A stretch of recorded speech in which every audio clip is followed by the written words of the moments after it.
Hey guys, RageBarTV here, back with another video. Today I'll be giving you a guide on today's patch rundown that was just released, so let's get started. First off, first thing I'm going to talk about is going to be the new conversion for your PvP items, which is amazing. And not only just your PvP items, but any LGY items that you may have. For example, here, if I click one of my Warlord pieces, I have a conversion button now, just as with the tier pieces and legendary weapons. I can now change it to either leather or heavy, which will allow me to switch the stats over to that class, which is amazing. I can also change LGY necklaces, earrings, rings, and convert it to whatever I need, be it strength dex or be it vitality dodge if I'm a tank, which is going to be awesome. I'm assuming these are going to save once you change them and convert them, so you can set them once for each of your classes that you have, and it will save your selection when you switch between them, which is awesome. If you had watched my previous guide on the rundown for the patch back in May, you may have remembered I told you do not get another set of PvP gear. This was the reason why. Now you don't even have to worry about the conversion. The conversion is right there, and you don't need to have another PvP set. You can switch all of these accessories to absolutely whatever you need for your class that you're playing. Awesome change. I applaud WoK for that. Thank you very much. Next thing is world event. Rifts have been activated.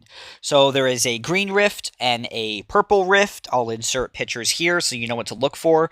Once you go to that zone, it will take you right to where the rifts spawn. And anywhere in that area is where you can find these purple and green rifts.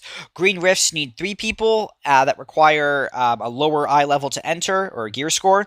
And purple rifts need 5 players that are 350 or higher gear score with 28k rating to enter. They are a harder dungeon. They have, from what I'm told or what I can see, it looks like it's the same rewards, but there might be a bit more from doing purple as it is a harder difficulty. Next thing they added to the game was a totem system. Under your runes, you now have runes, spirit, and totem.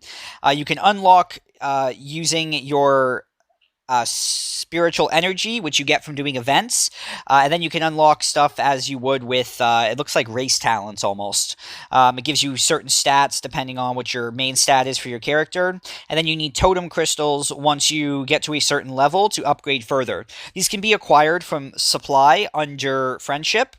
From the chamber, there's a chance for them to drop, and lastly, from the guild shop, you can get, I believe, 10 a day.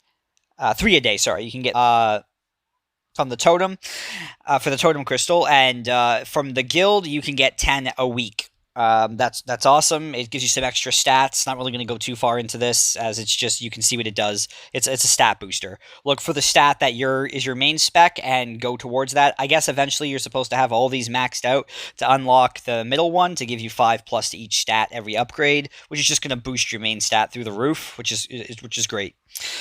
Next thing they added was a little quality of life change for pets. They allowed you to do a quick explore, so if you don't really want to pick which pets you want to send out, I think it prioritizes star pets and what pets you have carrying items to send the pets out, which is great, makes it really fast and easy. Like that change. Another thing they added for skills for each class has one swappable skill. So for a Frost Whisperer, for example, I can swap my skill to Counterspell right there, and I can swap back. Now, this skill does have to be leveled up again, right up to level 10. You need all the same materials, but it gives you nice versatility if you prefer to be a more PvP-oriented build, or if the spell that you got for skill swap was a PvE one, it might help you out, depending on your class. I'm not going to go too much farther into that. It all depends on what class you're playing and what if that skill's any good for your class. Nothing changed for Mastery. Talents all look the same. Sigils are still the same. Really, this was just a big patch for quality of life changes. Another thing that they did add for the guide was a guidance system under friends. So in conjunction with your master and apprentice system, where if you take apprentices with you, you get bonus rewards. This is more of an overall guidance. If you have a higher gear score than the current world average, or if you're more than 10 gear score than whoever you're bringing with you, you will get 200 friendship tokens in your mail after the dungeon or event or overlord that you've run with them, which is great. You can also get those energy crystals for the totem from Iron Brotherhood tokens through the shop. I think I might have mentioned that, but just making sure. And if I missed anything that was super important besides the guild the guild raids are now combined for new chapter. So Cyrus Ruins A and normal, for adventure and normal have been removed, and they are now both in Dragon City Corridor. As you'll notice, your weekly rewards reset for the week. Plus, a new raid was released with a gear score requirement on normal of 400, called Land of Eternal Sleep, which will be great to see, as well as Adventure coming out in 11 days. Since we're on this tab, we might as well take a look. Overlord 17 was released today. As you can see, they clustered together some more dungeons, which is great. Makes it so much easier for your weekly rewards. And they actually labeled 15, 16, and 17, which was great. The Roman numerals were great, but once you got to higher overlords, this is so much easier. So now I can just tell people to queue for 17, 16, 15, whatever it may be. Great change. Yeah, that's pretty much it. That's all they changed for that. If I missed anything or anything that was really important that I didn't go over, you can go to System and hit System Notice.